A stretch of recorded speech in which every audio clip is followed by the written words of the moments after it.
주님의 평화를 빕니다. 교동문 교독하심으로 장애인부 예배를 시작하겠습니다. 우리 곁에 늘 계시는 하나님, 우리의 어떠한 모습과 상관없이 우리와 늘 함께 계셔서 감사합니다.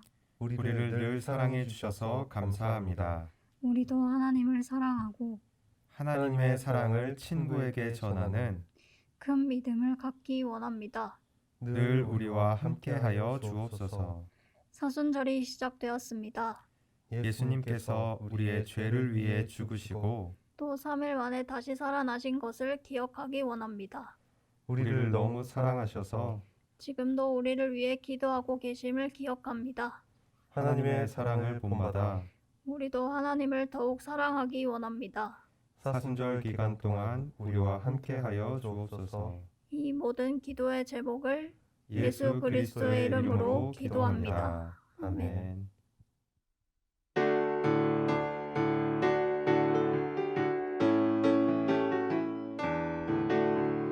예수님의 사랑 신기하고 놀라워. 예수님의 사랑 신기하고 놀라워. 예수님의 사랑 신기하고 놀라워. 오 크신 사랑 하늘 그보다 높고 바다 그보다 깊고 우주 그보다 넓은 오 크신 사랑 예수님의 사랑 신기하고 놀라워. 예수님의 사랑 신기하고 놀라워. 예수님의 사랑 신기하고 놀라워. 오 크신 사랑 하늘 그보다 높고 바다 그보다 깊고 우주 그보다 넓은 오 크신 사랑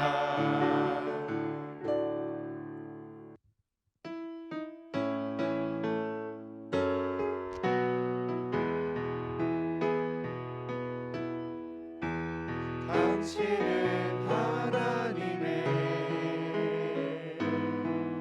언약 안에 있는 축복의 통로. 당신을 통하여서 열방이 주께 돌아오게 되리. 오늘 우리에게 주신 하나님의 말씀은 요한계시록 2장 8절부터 11절까지입니다. 함께 읽겠습니다. 서머나 교회의 사자에게 편지하라. 처음이며 마지막이요 죽었다가 살아나신 이가 이르시되 내가 내 환난과 궁핍을 알거니와 실상은 내가 부요한 자니라. 자칭 유대인이라 하는 자들의 비방도 알거니와 실상은 유대인이 아니요 사탄의 회당이라. 너는 장차 받을 고난을 두려워하지 말라. 볼지어다 마귀가 장차 너희 가운데서 몇 사람을 옥에 던져 시험을 받게 하리니 너희가 10일 동안 환난을 받으리라. 내가 죽도록 충성하라. 그리하면 내가 생명의 관을 내게 주리라. 귀 있는 자는 성령이 교회들에게 하시는 말씀을 들을지어다. 이기는 자는 둘째 사망의 해를 받지 아니하리라. 아멘. 친구들 안녕하세요. 한 주도 건강하게 잘 지냈나요? 지난주부터 사순절을 지키고 있고 오늘은 사순절 두 번째 주일이에요. 사순절 기간에는 요한계시록에 있는 7교회에게 보낸 편지를 하나씩 살펴보고 있죠.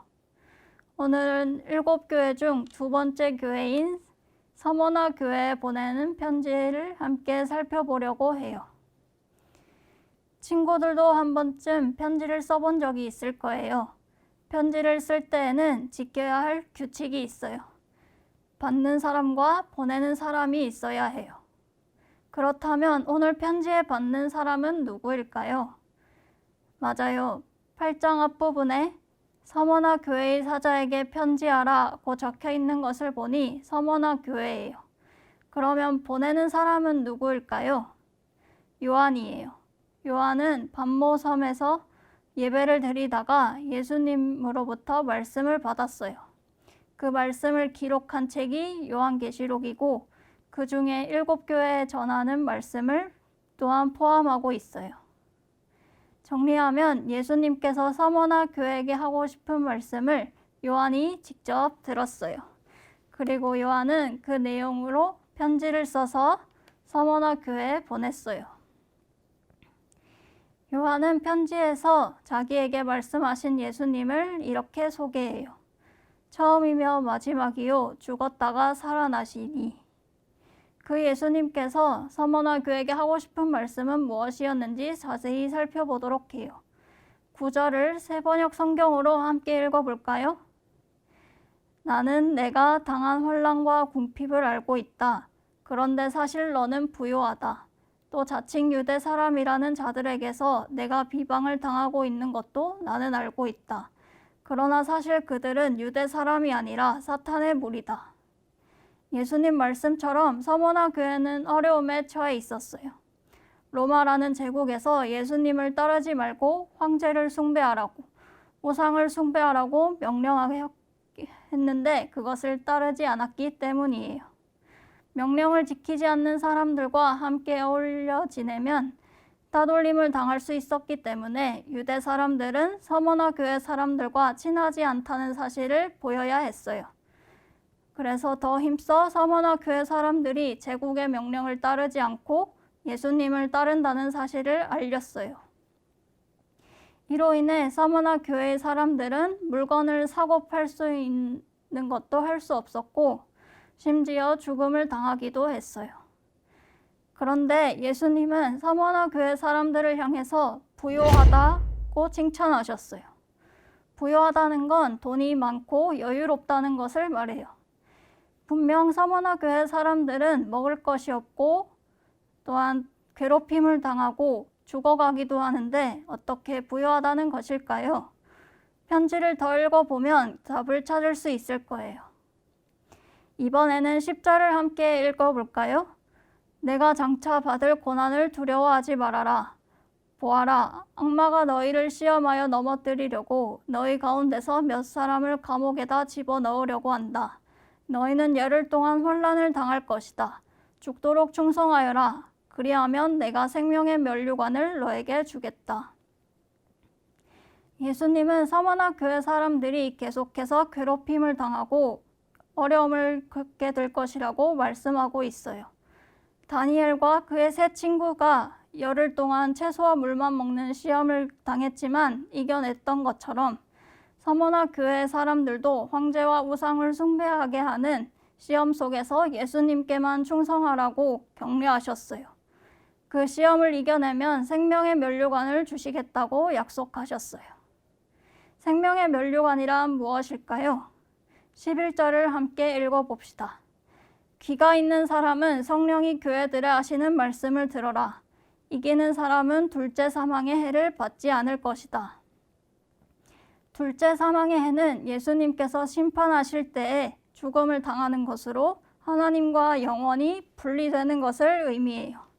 따라서 생명의 면류관을 받으면 하나님과 영원히 함께할 수 있어요. 이것이 진정한 기쁨이기 때문에 어려움을 당하는 서머나 교회 사람들이 부유하다고 말씀하신 거예요. 예수님은 서머나 교회 사람들이 죽을지도 모르지만 예수님을 따르고 있다는 사실을 알고 있었어요. 그 어려움은 금방 끝나지 않고 계속되겠지만 포기하지 않고 예수님을 믿지 못하도록 하는 상황들을 이겨내어 하나님과 영원히 함께하는 기쁨을 맛보자고 격려하셨어요. 사랑하는 친구들, 지금 우리들은 교회를 다닌다고 말하면 사람들로부터 손가락질을 받는 시대를 살아가고 있어요. 교회가 하나님을 사랑한다고 말하지만 이웃을 사랑하지 않고 사회에서 부끄러운 행동을 했기 때문이에요. 앞으로 우리는 손가락질을 받는 것에서 끝나지 않고 따돌림을 받거나 괴롭힘을 당할 수도 있어요. 그때 오늘 읽은 말씀을 기억하면서 우리가 겪고 있는 어려움을 알고 계시고 격려하고 응원하시는 하나님을 기억했으면 좋겠어요.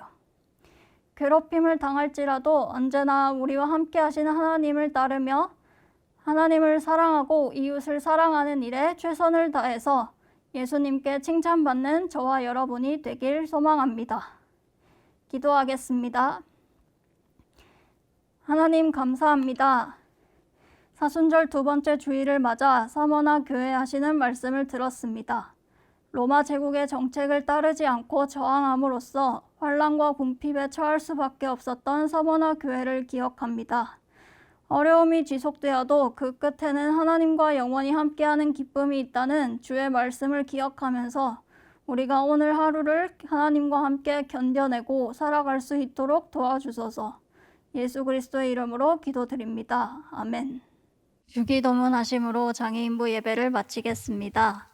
하늘에 계신 우리 아버지, 아버지의 이름을 거룩하게 하시며 아버지의 나라가 오게 하시며 아버지의 뜻이 하늘에서와 같이 땅에서도 이루어지게 하소서. 오늘 우리에게 일용할 양식을 주시고 우리가 우리에게 잘못한 사람을 용서하여 준 것 같이 우리 죄를 용서하여 주시고 우리를 시험에 빠지지 않게 하시고 악에서 구하소서. 나라와 권능과 영광이 영원히 아버지의 것입니다. 아멘.